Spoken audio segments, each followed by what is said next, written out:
Hello everyone. So in my last video I discussed about Vijayanagar Empire, wherein I discussed all the major topics and subtopics. And today we'll be learning about Bahmani Kingdom or Bahmani Sultanate, which spanned from 1347 to 1527 AD. So let us first see the table of contents, that is the things which we are going to cover in this particular video. So the first, we'll be knowing about the establishment. When did this empire come to picture? We'll see about the background. We'll also discuss about the important rulers concerning this empire. Then we'll see the disintegration of this empire. Further, we'll see about the administration. At last, we'll learn about the decline of the empire. So this is the proper serial order in which we are going to complete this specific topic. So let us see them serial wise, and let us first see about the establishment. So as you can see in this slide, Bahmani Kingdom was the first independent Muslim kingdom of Deccan and was established on August 3rd, 1347 by Alauddin Bahman Shah. He was also known as Zafar Khan. So it was established on August 3rd, 1347 by Alauddin Bahman Shah. So when it is asked about the founder of the Bahmani Sultanate, then we shall write Alauddin Bahman Shah, and he was also known by the name of Zafar Khan. So when he came to throne, he adopted the title of Zafar Khan. Moving on, now we shall see the very brief background or history to this empire. So to begin with, Bahmani Kingdom came to picture when Alauddin Hasan Bahman Shah won the revolt he had led against Muhammad bin Tughlaq of the Delhi Sultanate. So in case if you have any confusion, let me all tell you that prior to coming to power, Alauddin Hasan Bahman Shah was known as Hasan Gangu. So if you go and Google it, that who was the founder of Bahmani Sultanate, you often get the answer as Hasan Gangu. So you should not be confusing here. He was also known as Hasan Gangu and Zafar Khan. At the same time, Alauddin Hasan Bahman Shah. So all these three names belong to same person. Now, Bahmani Kingdom and Vijayanagar Empire were arch rivals. They would always have clashed due to unmet demands of territorial expansion. Now see, both these kingdoms were located in the south of India. So they both wanted their territories to grow, territories to expand. So they would always, indulge in fight, clashes, and therefore they were arch rivals. They were arch enemies. And by the way, I've also made a complete video on Vijayanagar Empire and Delhi Sultanate. In case you want to check them out, I'll attach the link in the description below. Now, Alauddin Hasan Bahman Shah had made Gulbarg the capital of Bahmani Empire. Later on, it was changed and shifted to Bidar by Ahmad Shah. We'll also learn about the important rulers, but in the further slides. So, when Alauddin Hasan Bahman Shah was on the throne, he made Gulbarg the capital of Bahmani Empire. This question often pops up in the form of MCQ. But later on, the capital was changed to Bidar by Ahmad Shah. So, when Ahmad Shah came to power, he changed the capital of Bahmani Kingdom from Gulbarg to Bidar. Now, moving further, we'll know about some of the most important rulers of Bahmani Kingdom. There were several rulers, but I have included, the important ones. Okay. So, important rulers were Muhammad Shah first. Now, he reigned from 1358 to 1375 AD. Thereafter came Mujahid Shah. He came to throne after the death of his father Muhammad Shah first, but he was not a very able administrator, and he was not able to keep up the legacy which his father had left. So he was not that able, and thus he was succeeded by Muhammad Shah II. And before Muhammad Shah II came to throne, Daud Shah ruled for some period of time, but this is not very, significant. Muhammad Shah II, he reigned from 1378 to 1397 AD, and during his reign he contributed to the building of mosques, madrasas, hospitals, etc. So when he came to throne, he did some good amount of work. He built some mosques, madrasas, hospitals, etc. So basically he improved the social, political, economic conditions of his empire during his reign. Post him came Firoz Shah Bahmani, who ruled from 1397 to 1422 AD.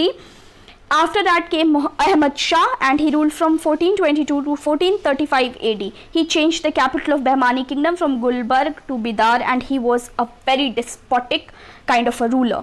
So, he was very unkind, he was heartless, he was very despotic, and he, as said initially, he changed the capital from Gulbarg to Bidar. Moving further, we have Muhammad Shah III. He ruled from 1463 to 1482 AD, and he was the first ruler to ascend the throne at the age of 9. He was also known as infant ruler at that time, so he came to throne at a very young age. So yeah, post that we have Mahmud Gawan, who was also known as Khwaja Mahmud Gilani, and he was the most successful administrator of Bahmani kingdom.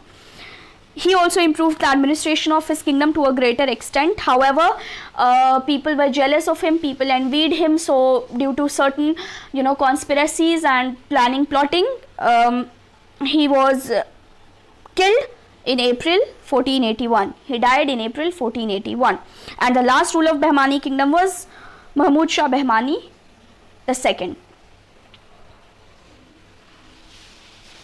So it is said that his long and stretched rule was responsible for the disintegration or the breakdown of Bahmani kingdom.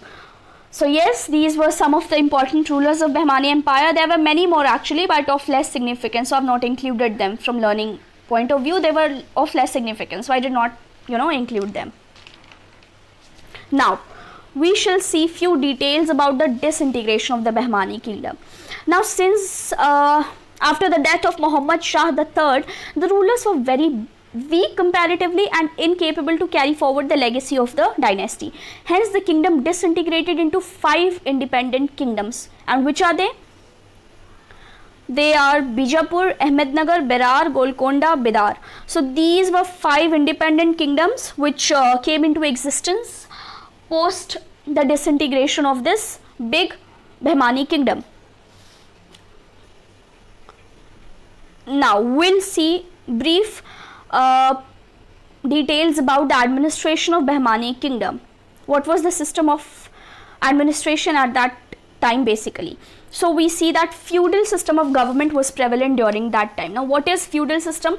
So if you do not remember, in my Delhi Sultanate series I had already given details about feudalism, but here also I'll give brief details in a very short format. So basically, those who do not know, feudalism basically was a sort of political or social system where a social hierarchy was seen on the basis of local administrative control and the distribution of land into units. Now this is a bit technical. I know many of you did not understand what was said. So this means that if peasant received a piece of land, then in return he had to offer his services to kings or rulers. Very simple, very straight. So if peasant or small class people received a piece of land, then in return he had to offer his services to kings or rulers. They had to serve the kings or rulers, and king was the supreme head. Bahmani kingdom was bifurcated or divided into many provinces called tarafs, and each province was headed by a governor called Amir or Taraftar. Moving further, Islam was given importance at that time. Muslim culture witnessed a growth. So Islam was given much more importance at that time, naturally because the rulers were basically Muslims. So Muslim culture saw a growth, they witnessed a growth. Bahmani architecture had a tinge of, this is by mistake, had a tinge of Persian influence in them. So when you see the architecture of that time, you see that they were majorly influenced by Persian architecture. Bahmani rulers also built many forts, mosques, madrasas, hospitals during their time, which already has been mentioned. Urdu, Telugu, Kannada, Marathi, Persian were some important languages of the kingdom. So this way we get some details about the administrative policies of that time. Now, after discussing the administrative system of Bahmani kingdom, we shall see in very brief the decline or the downfall of the empire. That is, how did this empire come to an end? So basically, I have included 3 prominent reasons which led to the downfall of this empire, and one of the main reasons which led to downfall of this empire was the absence of strong rulers after the death of Mahmud Gawan. So basically, post Gawan's death, Bahmani empire was left with no solid king, and thus the empire collapsed. So absence of ruler was one of the reasons which led to the decline of this empire.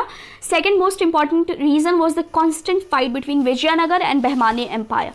Now, as I've already said in the former slides, that how these two kingdoms wanted their territorial expansion, and this would always culminate in a big fight, in a big war between the two parties. Now, they both these parties wanted to expand their territories, expand their empire, but every now and then clash would happen, and this would culminate in fight. So they were arch rivals, as I've already mentioned. And the third reason for the downfall of the Bahmani kingdom can also be attributed to the disintegration of the empire into 5 independent kingdoms. So already mentioned previously, 5 independent kingdoms, namely Bijapur, Ahmednagar, Berar, Bidar and Golconda were formed, and this led to weakening of the overall administrative system of Bahmani kingdom, and thus leading to its downfall. So when independent kingdoms came up, it ultimately weakened the backbone of this empire. So these 3 reasons are attributed to the decline or downfall of this Bahmani kingdom.